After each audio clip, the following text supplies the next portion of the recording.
Hello student, आप सभी का हमारे YouTube channel pioneer Vinod education में हार्दिक अभिनंदन है। आज मैं आप लोगों के सामने 10वीं कक्षा का प्रीवियस ईयर्स का फ्रेजल वर्ब लाया हूं और यह वीडियो देखने के बाद आपका एग्जाम में फ्रेजल वर्ब सही होने का चांस ज़्यादा है। तो पहला है मे काउंट। मे काउंट का मतलब होता है अंडरस्टैंड, समझना। उसका बाद रन आफ्टर, जिसको चेज या फॉलो भी कहते हैं, पीछा करना। उसका सेट इन, स्टार्ट, आरंभ करना। टर्न डाउन माने रिजेक्ट। गिव अवे, डिस्ट्रीब्यूट माने वितरण। पुट अप विथ या बियर विथ, टॉलरेट माने सहन करना।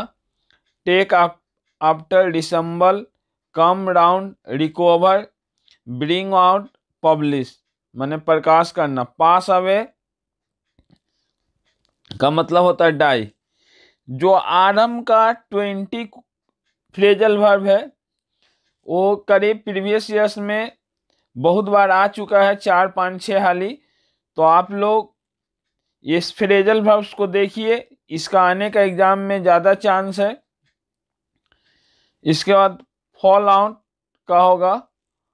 फॉल आउट का होगा क्वारल माने झगड़ा करना। गिव इन का होगा सरेंडर, सरेंडर करना। कीप ऑन या गो ऑन का होगा कंटिन्यू। उसके बाद कॉल ऑफ का होगा विड्रॉ। उसके बाद है कम एक्रॉस का होगा फाइंड या मीट। उसके बाद लुक इनटू, एग्जामिन होगा या इन्वेस्टिगेट होगा। Look for, try to find. In search होगा। उसका turn up, appear, arrive, reach. Give up, change, abandon, sacrifice, stop trying. ये आपको क्या है, प्रीवियस ईयर्स में 4 बार आया हुआ है।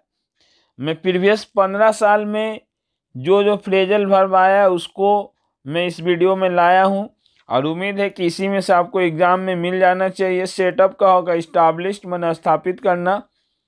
गो थ्रू का होगा रीड माने पढ़ना। टेकअप का होगा रिमूव माने हटाना। ब्रेक आउट का होगा स्प्रेड या इरपट होगा। पुट अप का होगा पोस्टपोन, स्थगित करना। टेल अपन, एक्ट अपन का होगा कॉजेज हार्म या इफेक्ट। ब्रिंग अप का होगा रियर माने लालन पालन करना। फॉल थ्रू का होगा फेल। ब्रेकअप का होगा क्लोज या इंड। आप लोग बोलते भी है कि ब्रेकअप हो गया है। पुट ऑन माने होगा वियर माने पहनना। कैरी आउट का होगा अवे। उसके बाद सेट आउट का होगा स्टार जर्नी, ये आपको 2018 में आया। कॉल ऑन का होगा सी माने देखना। डू अवे विथ माने एबलिश माने समाप्त करना। गेट ओवर माने का होगा ओवरकम। ब्रेक इनटू माने फोर्सफुली इंटर, जबरदस्ती घुसना। मेकअप का होगा क्रिएट। तो इसको याद करने से ही आप सही नहीं कर पाइएगा। आपको एग्जाम में जो देता है वहां पर हमको टेंस का भी ख्याल रखना होगा। एग्जाम में देता है, हमको क्या करना होगा, टेंस का भी हमको ख्याल रखना होगा। जैसे यहाँ पर देखिए फ्रेजल वर्ब है the dog followed the thief. Follow माने क्या होता है, पीछा करना। तो यहाँ पर देखिए गो आफ्टर होगा, क्या होगा, इसका जो राइट आंसर होगा गो आफ्टर होगा। लेकिन यहाँ पर ईडी है तो यहाँ पर क्या है, क्रिया का दूसरा रूप है। तो गो का सेकेंड रूप क्या होता है, गो का सेकेंड रूप होता है गो, वेंट और गोन। तो इसलिए गो आफ्टर हम लिख देंगे तो मेरा गलत हो जाएगा एग्जाम में। हमको सेकेंड रूप वेंट लिखना होगा, वेंट आफ्टर। अब देखो सेकेंड नंबर क्वेश्चन है have you read this book. ठीक है, have you read this book यहाँ पर पढ़ाएगा। तो जब भी हैव आ जाएगा तो क्या हो जाएगा, देखिए रीड का तीनों रूप एक ही होता है, रीड, READ, रीड। अब इसका क्या उच्चारण अलग होगा, रेड पढ़ाएगा मगर लिखाएगा तीनों एक ही। तो बच्चे क्या हो जाएंगे, कंफ्यूज हो जाएंगे। तो यहाँ पर क्या है, क्रिया का थर्ड रूप है। तो मैं भी 21 नंबर में दिया हूं गो थ्रू माने रीड। तो यहाँ पर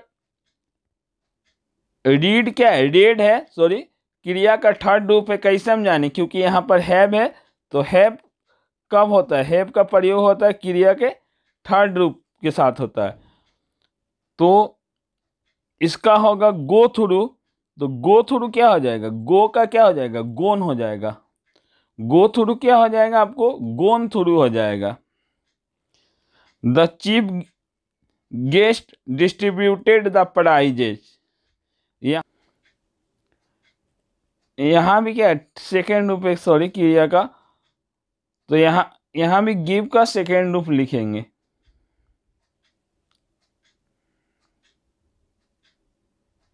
नेक्स्ट क्वेश्चन है,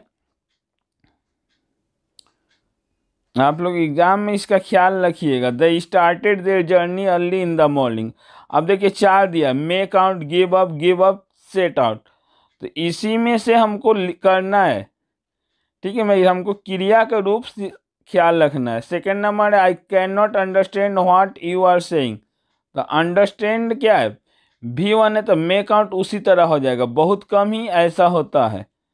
द मैन एबेंडोन्ड एवेल कंपनी, त्याग देना, ठीक है। तो यहाँ पर क्या है, गिव अप का क्या हो जाएगा, गिव अप हो जाएगा। यहाँ पर आउट भूल से मिस्टेक हो गया, प्रिंटिंग मिस्टेक है। तो आपको क्या करना होगा, कौन सा क्रिया में है आपको ख्याल रखना होगा। यहाँ आउट नहीं होगा, गिव अप होगा, ठीक है, सॉरी, गिव अप होगा। तो आपको ख्याल रखना है कि कौन सा टेंस में है, कौन सा टेंस में, इसको आपको फ्रेजल वर्ब भरते वक्त ख्याल रखना है। नहीं तो एग्जाम में सिर्फ याद करके जाने से नहीं होगा, इसका आपको प्रैक्टिस करना होगा घर पर। प्रीवियस ईयर्स का प्रैक्टिस कीजिए, तभी आप एग्जाम में सही कर पाइएगा। उसके बाद देखिए 2 नंबर है, सी रिसम्बल्स, एस जुटा हुआ है। मैं दिया हूं आपको रिसेंबल भी दिया हूं। 7 नंबर में है मेरा टेक आफ्टर। तो यहां जब इसका आंसर होगा तो टेक में क्या होगा, यहां पर एस जुटा हुआ है तो टेक में भी एस जुटेगा, टेक्स हो जाएगा, टेक्स आफ्टर, ठीक है। यहां पर ही कंटिन्यूड, सेकेंड रूप है। तो कंटिन्यूड का क्या होता है, कैरी ऑन होता है। तो कैरी ऑन हमको नहीं लिखना है, यहाँ पर ईडी जुटा है तो यहाँ पर भी ईडी जुटेगा, और वाई के जगह पर आई, वाई के जगह पर क्या होता है, आई आता है। विड्रॉन, तो हमको देखना है, तो कॉल ऑफ नहीं लिखेंगे, कॉल्ड ऑफ लिखेंगे। क्रिया का रूप जब जो जिस वर्ब का सेकेंड फॉर्म में तो सेकेंड में करेंगे, यदि थर्ड में है तो थर्ड में करेंगे, यदि प्रेजेंट में एस जुटा है तो हम भी फ्रेजल वर्ब में एस जोड़ेंगे। इसका हमको ख्याल रखना है। यदि आईएनजी जुड़ा हुआ है तो हम भी आईएनजी जोड़ेंगे। यदि वीडियो आपको अच्छा लगे तो वीडियो को लाइक करें तथा इसी वीडियो को देखने के लिए हमारे चैनल को सब्सक्राइब करें।